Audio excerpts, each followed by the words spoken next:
नमस्कार, आप सभी का स्वागत है एनडी न्यूज में। मैं हूं संजय सिंह चौहान। उत्तर प्रदेश में 2022 चुनाव को लेकर अब बिगुल पूरी तरीके से बच चुका है। सभी पार्टियां तैयारी में लगी हैं। प्रदेश में तमाम मुद्दे हैं और उन मुद्दों को लेकर विपक्ष की ओर से काफ़ी सियासत भी की जा रही है। तो वहीं जो प्रदेश की मौजूदा सरकार है, उन्होंने इन्हीं मुद्दों पर चुनाव जीतने का दावा किया है, क्योंकि तमाम ऐसे मुद्दे हैं, आप सभी जानते हैं, जो भाजपा सरकार ने सुलझाए हैं। जैसे उत्तर प्रदेश में अगर बात करें तो राम मंदिर का जो मुद्दा था उसे भी सुलझाया गया है। हमारे साथ में गन्ना संस्थान के अध्यक्ष हैं और दर्जा प्राप्त मंत्री हैं, जमीनी नेता हैं और काफ़ी वरिष्ठ नेता हैं, नवाब सिंह नागर जी मौजूद हैं। तमाम जो उत्तर प्रदेश में जो चुनावी सियासत चल रही है, इसको लेकर तमाम बातचीत करेंगे। बहुत बहुत स्वागत है। धन्यवाद धन्यवाद। सबसे पहला यही सवाल है कि उत्तर प्रदेश में अब चुनावी बिगुल पूरी तरीके से बच चुका है। पार्टियां सभी कर रही हैं, किस तरीके की मेहनत हो रही है और अब की इस बार किन मुद्दों पर भारतीय जनता पार्टी चुनाव जीतेगी? चुनाव जीतेगी तो क्या लहर में जीतेगी या लड़ाई होगी? देखिए, माननीय मोदी जी का और योगी जी का जो नेतृत्व है, उसको देश का आम आदमी लाइक कर रहा है और ये महसूस कर रहा है कि दोनों तपस्वी नेतृत्वकर्ता हमें मिले हैं और इनके नेतृत्व में देश भी और प्रदेश भी आगे बढ़ रहा है। ऐसा लोगों में आम विश्वास है और उसी विश्वास के आधार पर हमारी पार्टी ये पूरी तरह से मान रही है कि हम 2022 के यूपी चुनाव में भी और अगले 2024 के केंद्र के चुनाव में भी भारी बहुमत से चुनाव जीतेंगे। और इसके लिए मुद्दे वही हैं जो पार्टी ने काम किए हैं, केंद्र ने जो काम किए हैं जनता के लिए, प्रदेश सरकार जो काम कर रही है जनता के लिए, और सबका साथ सबका विकास, ये मोदी जी का नारा है। इसी को लेके मोदी जी काम कर रहे हैं, योगी जी भी उसी का परिपालन कर रहे हैं और उसी के तहत मुख्य रूप से जो समाज का जो सबसे पिछड़ा वर्ग है उसको ऊपर उठाना, ये हमारी पार्टी का ध्येय रहा है। पंडित दीनदयाल जी का भी ये नारा रहा है अंत्योदय का। अंत्योदय का मतलब जो समाज में किन्हीं कारणों से पीछे पिछड़ गए हैं, आर्थिक रूप से कमज़ोर रह गए हैं, उनको मदद देकर आगे बढ़ाना, उनके लिए योजना बनाना और उन योजनाओं को क्रियान्वित करके उनको मजबूत करना, उनको मुख्य धारा में लाना, ये प्रयास चल रहा है। उसी के तहत जो हमारे पिछड़े समाज हैं, अनुसूचित समाज है और उच्च वर्ग में भी जो साधन से कमज़ोर वर्ग हैं, उन सबको आगे बढ़ाने का हमारी दोनों सरकारें काम कर रही हैं। अभी आपने देखा पिछले हफ्ते ही जो मेडिकल लाइन में जो ये अपनी एजुकेशन है, शिक्षा है, इसके मामले में भी पिछड़े वर्ग को 27% आरक्षण देने का अभी निर्णय लिया गया केंद्र सरकार के द्वारा। और जो अन्य जातियों के भी जो कमज़ोर हैं, आर्थिक रूप से जो कमज़ोर युवा हैं, उनको भी 10% का आरक्षण दिया गया है, जिससे वो मेडिकल लाइन में अपनी प्रतिभाओं का उपयोग करें और जनता का हित करें और अपने आप को भी आगे बढ़ाएं। तो जी एक अभी आपने देखा होगा कि उत्तर प्रदेश में जो भी पार्टियां हैं, अब भारतीय जनता पार्टी की आप बात करें, लेकिन जो अन्य विपक्ष की पार्टियां हैं, ऐसा कहा जाता है कि जो जातिगत समीकरण के तहत अब चुनावी एजेंडा का बिगुल इन्होंने बजाया है। अयोध्या में रैली की जाती है बहुजन समाज पार्टी के द्वारा और ब्राह्मण समाज की रैली की जाती है। ब्राह्मणों को अब जोड़ने की बात की जाती है, इस पर क्या विचार?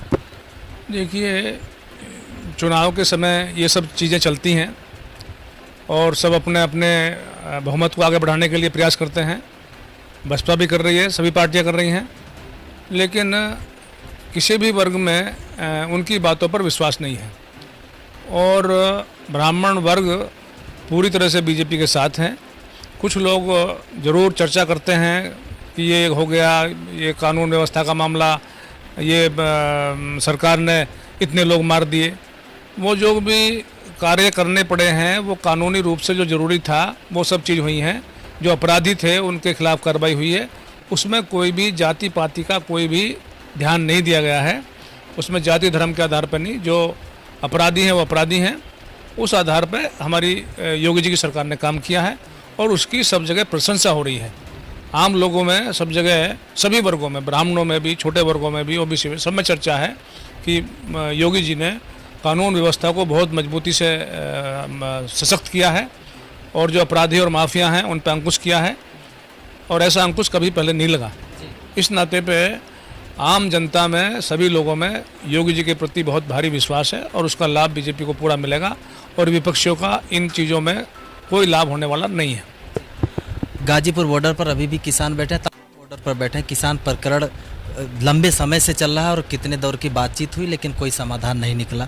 माना जाता है कि गाजीपुर बॉर्डर पर जो किसान बैठे हैं या अन्य बॉर्डर पर जो किसान बैठे हैं, इससे चुनाव में भारतीय जनता पार्टी के प्रचार में या सरकार बनने में कुछ प्रभाव डलेगा। किस दिशा से काम कर रहे हैं और उनको उकसाने का काम भी कर रहे हैं, लेकिन हम किसानों के बीच में जा रहे हैं और किसानों के बीच में और तेज़ी से जाएंगे। उनको बता भी रहे हैं, आगे भी बताएंगे कि हमारी सरकारें जो हैं, मोदी जी की सरकार, वो पूरी तरह से किसान हितैषी है, किसान के हित में ही काम कर रही है, क्योंकि किसानों की ज़मीनें घटती जा रही हैं और उनके अच्छे बीज वो खरीद नहीं सकते, अच्छे खाद का उपयोग करना महंगा पड़ता है। इसलिए खेती जो है मुनाफे का काम नहीं दिखाई देता, इस वजह से लोग परेशान हैं।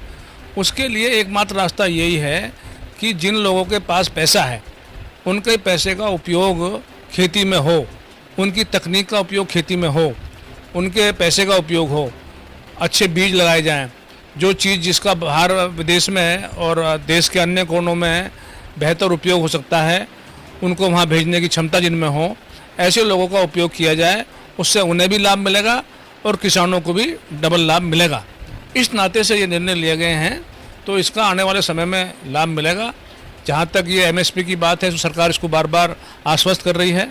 आप देख भी रहे हैं कि एमएसपी पर खरीद लगातार बराबर चल रही है और पहले से ज़्यादा हो रही है, तो उसमें कोई चेंज होने का कोई सवाल ही नहीं है। और भी उसमें किसानों को बार बार कहा जा रहा है कि कहीं पर कोई शंका है और किसी मामले में, किसी इशू पे उनको वो चाहते हैं परिवर्तन हो, तो सरकार उसको करने के लिए भी पूरी तरह तैयार है।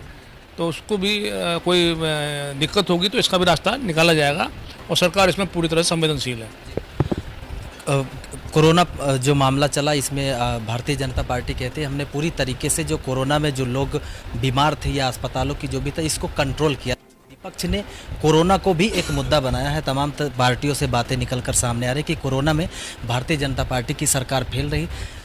पूरे कितना संतुष्ट हैं जो आपकी सरकार ने काम किया है कोरोना के समय में, उससे कितना संतुष्ट है? देखिए, जैसे आप स्वयं कह रहे हैं कि हमारी उत्तर प्रदेश सरकार ने, माननीय योगी जी की सरकार ने इस कोरोना काल में जिस प्रकार से व्यवस्था की, जिस प्रकार से आपने देखा कि वो स्वयं संक्रमित हुए थे माननीय योगी जी, और ठीक होते ही तुरंत उन्होंने पूरे प्रदेश में भ्रमण किया।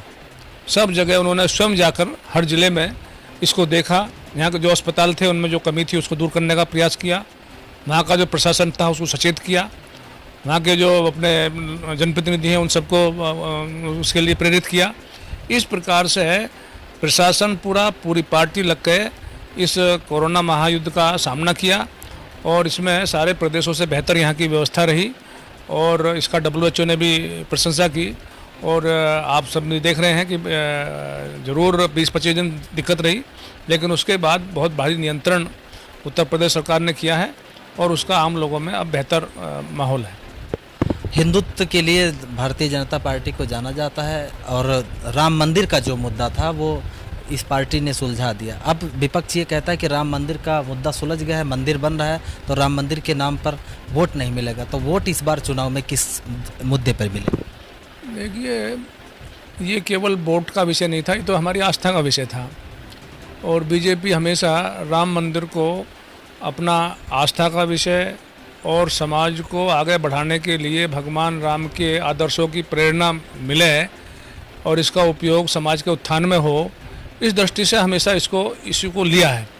और हमारी आस्था है उनके प्रति, वो सर्वशक्तिमान हैं और उनके पदचिन्हों पर चल के हमारा देश और अधिक मजबूत हो सकता है, उनकी कृपा से हो रहा है और आगे मजबूत हो सकता है। इस भाव से राम मंदिर का निर्माण का काम शुरू हो चुका है और इसमें वोट तो ऑटोमेटिक मिल रही हैं। लोगों को ये विश्वास है कि अच्छा काम कर रहे हैं। मंदिर का भी काम लोगों ने माना है कि ये अच्छा कार्य इस सरकार के द्वारा हुआ है, इस सरकार के नेतृत्व में हुआ है, तो उसका निश्चित रूप से इनडायरेक्ट लाभ मिलेगा और बहुत भारी लोगों में आस्था है और बीजेपी के प्रति विश्वास है। अगला सवाल यह है कि गौतम बुद्ध नगर की अगर राजनीति की बात करें तो यहाँ पर जो युवा हैं, ऐसा कई गांवों का हमने भी देखा है, जो पढ़े लिखे युवा हैं, रोजगार की बहुत समस्या है। कंपनियां हैं लेकिन उन कंपनियों में भी रोजगार की समस्या है। अगर आगे कुछ प्रदेश में सरकार आती है या ऐसा क्या कुछ किस दिशा से देखते हैं कि यहाँ के स्थानीय युवाओं को रोजगार की समस्या जो? देखिए, रोजगार की समस्या एक समस्या है, वो देशव्यापी समस्या है, यहाँ भी समस्या है। कंपनियां यहाँ पे लग रही हैं, पहले भी लगी हैं, अब भी लग रही हैं, लेकिन सब युवाओं का समायोजन नहीं हो पा रहा है और यहाँ पर युवाओं को प्राथमिकता मिले, यहाँ की कंपनियों में युवाओं को अपने उसमें समायोजित किया जाए, इसके लिए सरकार के सामने बात रखी गई हैं और भी आगे रखी जाएंगी। और ये स्थानीय लोगों का हक बनता है कि उनकी ज़मीनें जाती हैं, उनका समर्पण रहता है, उनका योगदान रहता है, तो उनको प्राथमिकता पर रोज़गार मिलना चाहिए। इसके लिए निश्चित रूप से सरकार से अनुरोध किया जाएगा और कंपनियों से भी अनुरोध किया जाएगा कि इस मामले में मदद करें। ये बहुत आवश्यक मामला है और लोगों का सहयोग और अधिक मिलेगा और अधिक मजबूती से वो लोग काम करेंगे। स्थानीय लोग हैं, ठीक है, एक धारणा होती है कि स्थानीय लोग बवाल करते हैं, लेकिन सभी लोग ऐसे नहीं होते। अच्छे लोग भी हैं, अच्छे लोगों को लें, अच्छे लोग जो मेहनती लोग हैं उनका उपयोग करें और वो उनके उसमें अच्छा योगदान करेंगे। और क्योंकि स्थानीय लोग हैं तो एनर्जी भी उनकी ज़्यादा रहती है। बाहर का लोग आएंगे तो किराए पर रहते हैं, स्थानीय लोगों का अपना मकान है, अपने घर हैं, आने जाने में सुविधा है, तो वो और अधिक ऊर्जा के साथ काम करेंगे। उससे कंपनियों को भी लाभ मिलेगा और क्षेत्र को भी लाभ मिलेगा, ये हमारा कहना है। आपका अपने डीएनडी से लेकर और तमाम ऐसे आंदोलन में आप सक्रिय रहे। अगर इस बार जो गौतम बुद्ध नगर के जो चुनावी गलियारे हैं उसमें ऐसी चर्चा है, लोग ऐसे बातें निकल कर सामने आ रही कि वो चाहते हैं कि नवाब सिंह नागर जी हमारे प्रत्याशी हो, चुनाव लड़े इस बार, क्या सरकार मौका देगी तो आप मैदान में आएंगे विधायक चुनाव? यदि पार्टी की जो इच्छा होगी, पार्टी का जो निर्देश होगा, पार्टी का निर्देश हमारे लिए मान्य है, तो पार्टी जो भी हमारा जहाँ उपयोग करेगी उसके लिए हम हमेशा तैयार हैं। तो ये तो पार्टी का निर्णय है, पार्टी जहाँ उपयोग समझेगी, हमारा जहाँ भी उपयोग है हम उसको करेंगे। एक आखिरी सवाल यही है कि उत्तर प्रदेश में कितने सीटों से इस बार भारतीय जनता पार्टी की सरकार बनाने की उम्मीद आप? देखिए, हमारा तो पूरा विश्वास है कि पार्टी 300 के पार करेगी और पहली तरीके से वही जिस प्रकार से पहले बहुमत मिला है उसी प्रकार का, बल्कि उससे भी बेहतर बहुमत मिल सकता है, ऐसा हमें विश्वास है। क्योंकि ठीक है कि जब सरकार होती है तो कुछ उसकी आलोचना भी होती हैं, कुछ अपेक्षाएं भी ज़्यादा होती हैं, लेकिन इन सब के बावजूद भी ये लोगों में एक आम विश्वास है कि योगी जी ने बहुत बेहतरीन काम किया है, बहुत तपस्वी नेतृत्व हैं, बहुत मेहनती हैं और आगे और अधिक बेहतर काम करेंगे और प्रदेश की भलाई के लिए उनका पूरा लोगों में उनके प्रति विश्वास है, उसका लाभ पार्टी को मिलेगा। चलते चलते एक सवाल और बचा है कि महंगाई को लेकर विपक्ष ने पूरी तरीके से घेरा है। कहीं गैस सिलेंडर लेकर प्रदर्शन हो रहा है, कहीं गैस चूल्हा लेकर, तमाम डीजल पेट्रोल के जो दाम है, इसको बहुत बड़ा मुद्दा बनाया गया है पूरे विपक्ष के द्वारा। इस पे क्या कहना? देखिए, चुनाव के समय पे ये सब चीज़ें सामान्य होती हैं, जो भी जहाँ पे मौका मिलता है विपक्ष को और जो इशू जनता से जुड़े हुए इशू होते हैं तो उनको उठाते हैं। तो ये अभी 4-6 महीने बहुत तेज़ी से यूपी में रहेंगे, लेकिन ये सब कोई सरकार के द्वारा, क्योंकि पेट्रोल डीजल वाला मामला कंपनियों के आधारित जो नीति बनी हुई है उसके आधार पर है। विदेशों से ही क्रूड ऑयल थोड़ा महंगा हो रहा है, उसकी वजह से ये थोड़ी सी रेट बढ़े हैं, लेकिन उसके लिए भी केंद्र सरकार कोशिश कर रही है कि विदेश में जो इसका डीजल पेट्रोल का जो वो है वो बाहर से अच्छे देशों से जहाँ पे सस्ता है उससे हमारा आयात हो, उससे हमारी व्यवस्था हो।